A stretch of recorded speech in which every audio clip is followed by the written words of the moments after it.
Hello and welcome to Angry Andy Reviews, and this is my review for Star Trek Section 31.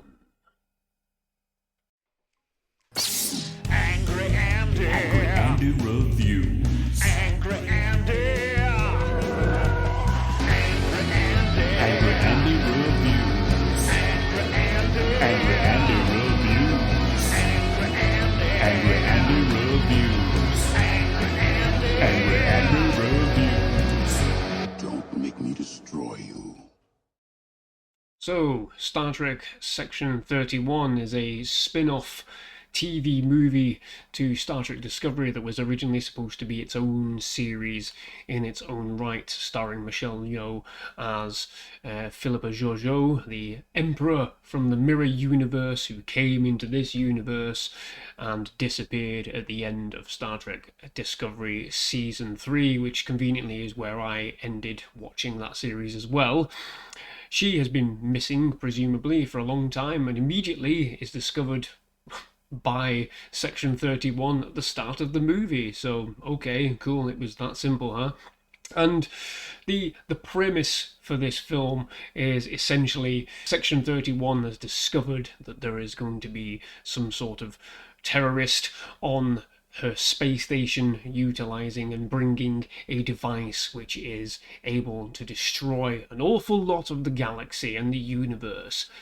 Yes, it's another MacGuffin device that we've seen countless times before in countless different movies, and if you think that's where the derivative nature of this film ends, you'd sadly be mistaken. Don't bullshit me. Bullshit. Bullshit.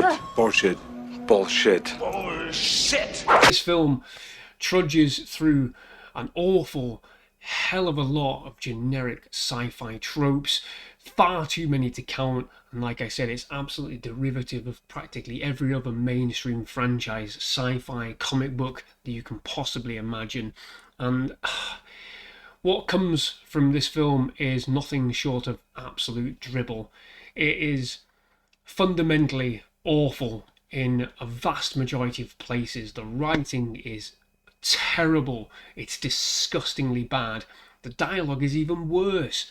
Michelle Yeoh can't do everything herself in this film. She's got great charisma. She's great in the action sequences, but for God's sake, if you don't give her anything decent to say, it comes off as forced, cheesy, and not in a good way, and completely false. Everything just seems terribly made in this TV movie, and it does read as a failed pilot that they somehow forced more information in, more story in to flesh out a 90-minute movie that feels far too long for that time frame. So the film starts off, spoilers ahead by the way, the film starts off with us seeing the past of Philippa Georgiou. She murders her entire family and basically maims another person who couldn't do the same thing. And as soon as you see that, you know exactly what's going to come, and it's no surprise what happens come the end of the movie, who the central main villain is of this piece. And of course, it turns out that the device, the MacGuffin device that's going to destroy the universe, came from her universe. You serious? How wonderfully predictable. And this ragtag lovely group of people, this guardians of Section 31 if you want to call it, they all come together, they all try and capture Philippa Georgiou, but she's too clever for that and sees right through their stupid fucking plan, and then we are treated to an exposition dumping nightmare of every single character telling her who they are and why they're there. God, what is this writing? What are they doing? Think about other movies that have done the team up sort of thing before. Let's think of even just basic Guardians of the Galaxy. We don't care about any of these characters in Section 31 because everything's thrown at us in our face. Guardians of the Galaxy did it perfectly. It showed us these characters in action, doing things, rather than being told who they were. And it was over the course of that movie that we learned more and more about these characters, about what they are, and what their purpose is, what their desires are, what their fundamental base needs are as characters. And then the subsequent sequels have got even more depth to them. Here, This film, Section 31, just throws everything on the table and expects you to give a shit. I don't give a shit. Clearly Philippa Georgiou doesn't give a shit about any of these characters either, so what's the fucking point? Fundamentally as well, these characters are absolutely annoying as hell. I don't care about any of their individual plights, any of their individual interesting notions, because they just come across as petulant, annoying, asshole people, but not in the interesting way that we saw in Guardians. They're fundamentally awful on so many levels, and it's to do with the writing, the dialogue, and dare I say, some of the performances are terrible as well. What a damn shame. The film then moves on at breakneck speed with lots of fighting and chases that are just a bunch of CGI nonsense messes, and there's nothing really to grip onto and to care. Like I've said, these characters go through the motions, some of them get binned off, and then but again, we don't feel like there's any necessity to care for their plight or their issues. It's another MacGuffin device that does nothing to change the landscape of Star Trek at all. It just flitters out and becomes generic nonsense. Couple that with a dreadful soundtrack that offers nothing, nothing at all, and it even looks terrible. From the off, it looks cheap, it looks nasty, it looks terrible. Even the worst of the worst Star Trek movies had flavour to them. They had something to look at, something interesting to go with. This, it's all lens flare and bright flashy lights, because that's what we want to see, isn't it? That's what we want to see in Star Trek. What is absolutely fundamentally and egregiously empty about this film is that there's no thought-provoking moments. There's no question of morality. There's no pondering. There's no wonder. There's no escapism. There's no exploration. There's no purpose to this movie.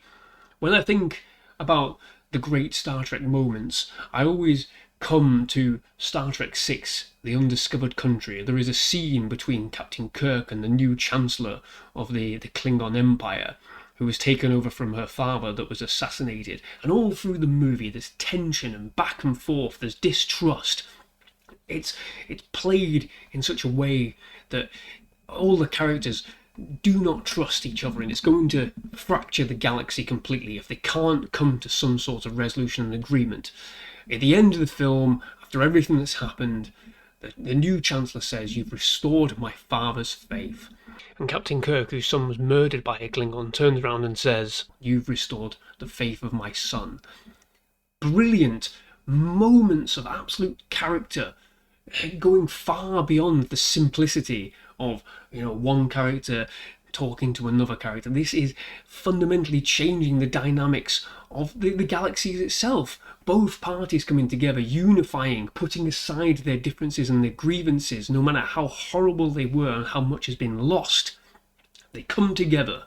And then we look at Star Trek First Contact. We look at a brilliant scene between Captain Picard and Lily, as Lily's telling him to destroy the fucking ship to save his crew, and he rejects it outright, and she lambasts him for it, calling him, a revenge-seeking crazy person. Captain Ahab has to go hunt his whale. This is about saving the future of humanity. Jean-Luc, blow up the damn ship!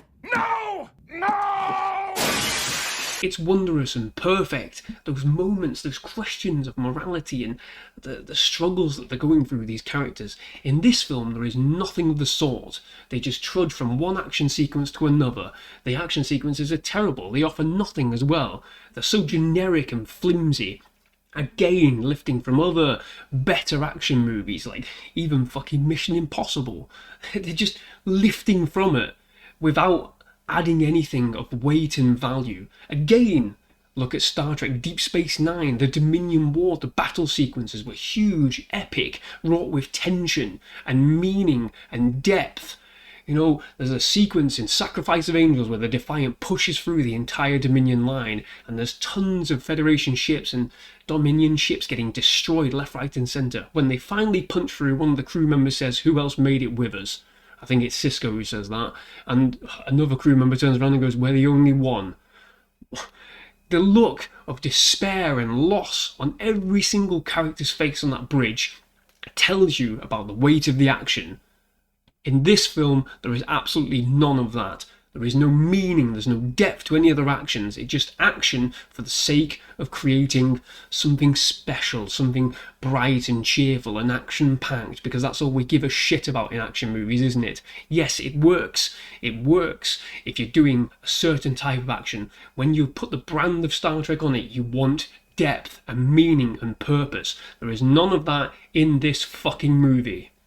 The elements that make Star Trek so special have been completely lost to time. I don't even think they'd know how to make a movie like that anymore, a show like that anymore. We got brief moments of it in Star Trek Picard season 3. It took 2 seasons to get there, mind you, but we finally got it. But why is that? Because somebody came on board and went, no, it needs to be this. We need to do this. We need to infuse the characters with meaning, purpose, and depth and weight. And look what happened. We got a decent, resounding finale to that show where we can actually hold it together and put it alongside Star Trek The Next Generation.